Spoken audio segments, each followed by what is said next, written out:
Bismillahirrahmanirrahim. Assalamualaikum warahmatullahi wabarakatuh. Selamat datang tuan-tuan dan puan-puan, para pendengar. Bertemu kembali di kursus online Instone UKE 0320, pengenalan kepada peta dan pelan kadasta. Hari ini Rabu 15 Julai 2020.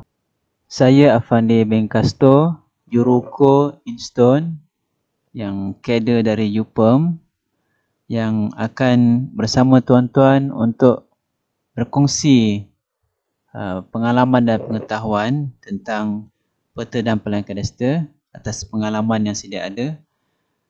Objektif bagi kursus ini untuk kita sama-sama faham tentang peta dan pelan dari bidang kadasta yang dikeluarkan oleh UPERM. Dalam kursus ini saya akan menyentuh 10 atau 11 perkara tentang peta dan pelan kadasta, iaitu kandungan yang pertama, elemen asas dalam peta dan pelan. Yang kedua, tentang pelan akui strata, stratum, pelan pelbagai, pelan warta, pelan perhitungan, peta kadasta, peta utiliti dan penyimpanan pelan. Dalam perbincangan kursus ini, untuk sepintas selalu, banyak informasi yang diambil dari Pekeliling Ketua Pengarah Ukur dan Pemetaan PKPUP bilangan 5 2009, iaitu Peraturan Ukur Kadasta 2009. Dalam bab 1 di Pekeliling ini dinyatakan tentang tafsiran dan makna bagi peta dan pelan, iaitu pelan akui strata, pelan akui stratum, pelan pelbagai, pelan perhitungan, pelan warta dan peta kadasta. Banyak perkara juga dirujuk daripada Pekeliling dan juga Kanun Tanah Negara. Informasi juga diambil dari nota kuliah milik Surveyor Tuan Setia, Surveyor Nazrul, Surveyor Ahmad Khalil, Sa'diah Basirun dan juga Encik Zaini Miswan. Dalam seksyen 410 Kanun Tanah Negara ada memperuntukkan bentuk pelan yang dideposit atau disimpan jika ianya diperakui oleh Pengarah Ukur dan Pemetaan Negeri PUPN. Maknanya dalam Kanun Tanah Negara menceritakan tentang peta dan pelan.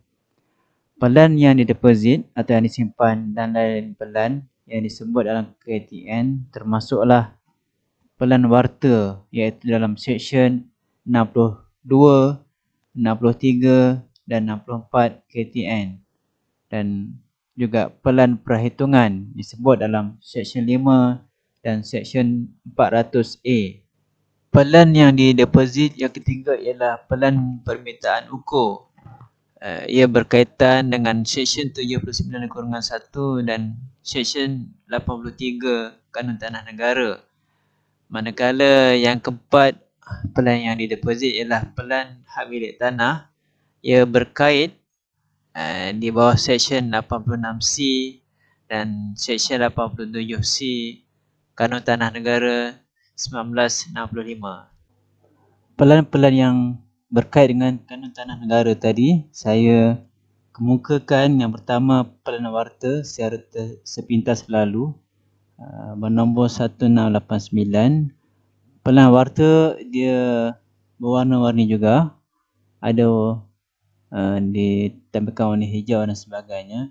Yang penting ia ada tanda arah utara dan tajuk di petunjuk.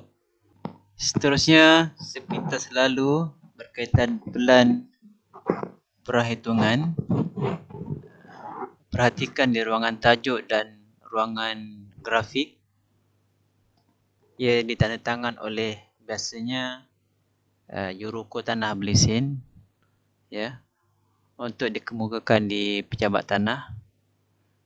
Dan seterusnya adalah pelan pinta ukur yang biasanya juga dibuat oleh penolong pegawai tanah ataupun SO atas permohonan oleh pemohon dan dikemukakan di pejabat tanah.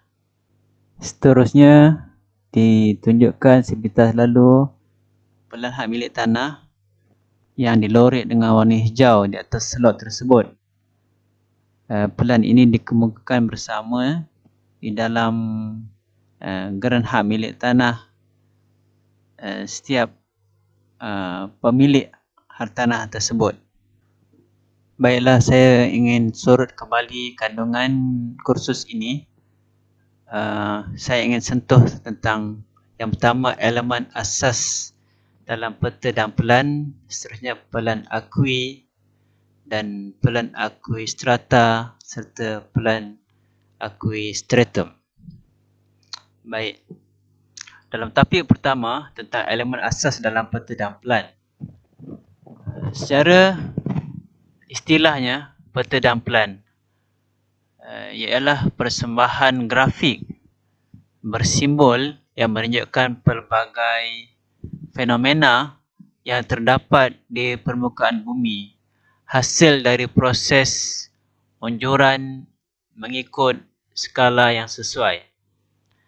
Dengan simbol grafik, skala dan format yang sesuai juga dapat memaparkan peta ruang angkasa, contohnya peta carta bintang, dan juga peta di ruang bawah tanah, contohnya peta utility, dan juga di carta pelautan di kawasan perairan. Istilah peta dalam Kamus Dewan edisi keempat didefinisikan sebagai lukisan ataupun gambar pada kertas dan lain-lain yang menunjukkan kedudukan negeri atau sungai atau gunung dan lain-lain, dan biasanya ia berskala kecil atau skala besar. Peta juga diartikan sebagai gambaran permukaan bumi pada bidang data ataupun bidang horizontal dengan skala tertentu melalui suatu sistem unjuran. Peta biasanya ditunjukkan dalam berbagai cara yang berbeza, mulai dari peta konvensional yang bercetak hinggalah peta digital yang tertera di skrin komputer. Dalam Kamus Dewan edisi keempat juga mendefinisikan pelan sebagai rajah yang menggambarkan bentuk ukuran atau bentuk letak sesuatu bangunan ataupun sesuatu tanah dan lain-lain.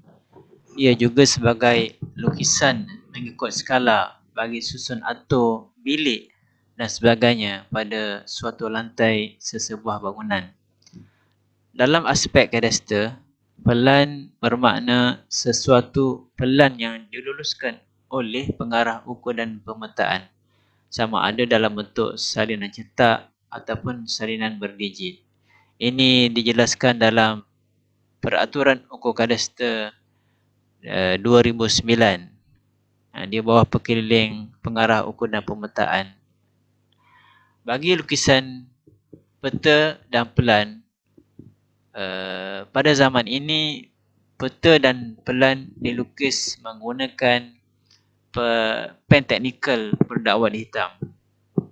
Medium lukisan yang lazimnya di atas kertas biasanya bersaiz A4, A3, A2, A1 dan AO, dan selainnya ialah di atas kertas tracing serta kertas berkain ataupun linen ataupun cotton dan kertas sintetik. Komponen utama pelukisan peta dan pelan biasanya terdapat 3 komponen yang utama, iaitu yang pertama komponen bingkai ataupun jida, dan komponen kedua ialah ruangan teks atau ruangan petunjuk, dan yang ketiga adalah ruangan grafik ataupun ruangan lukisan. Boleh tuan-tuan dan puan-puan kembali melihat sepitas lalu yang saya tunjukkan pada awal tadi.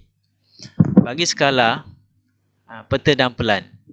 Skala peta biasanya 1 nisbah 10,000 dinamakan sebagai skala besar. Skala peta juga 1/25,000 ia dikira sederhana, dan 1/100,000 ataupun 1/2 juta ia dikategorikan sebagai skala kecil bagi peta. Manakala skala pelan biasanya 1/200 ataupun 1/250 ataupun 1/500 ataupun 1/1000 atau 1/10,000. Bagi aspek warna simbol bagi peta dan pelan. Peta biasanya dibuat oleh kartografer atau juruukur dan penolong juruukur dengan gabungan pelbagai warna bagi simbol, grafik dan teks. Pelan pula biasanya dilukis oleh juruteknik dan penolong juruukur dengan lazimnya menggunakan warna hitam putih sahaja. Hanya pelan bangunan iaitu pelan CPSP ataupun pelan akui bangunan ataupun pelan akui strata terdapat juga warna khususnya kuning bagi common area dan biru bagi private property. Ini membezakan antara peta dan pelan dan warna-warna yang digunakan dalam pelukisan sesuatu peta dan pelan tersebut. Jadi tuan-tuan dan puan-puan boleh membuat perbezaan antara peta dan pelan.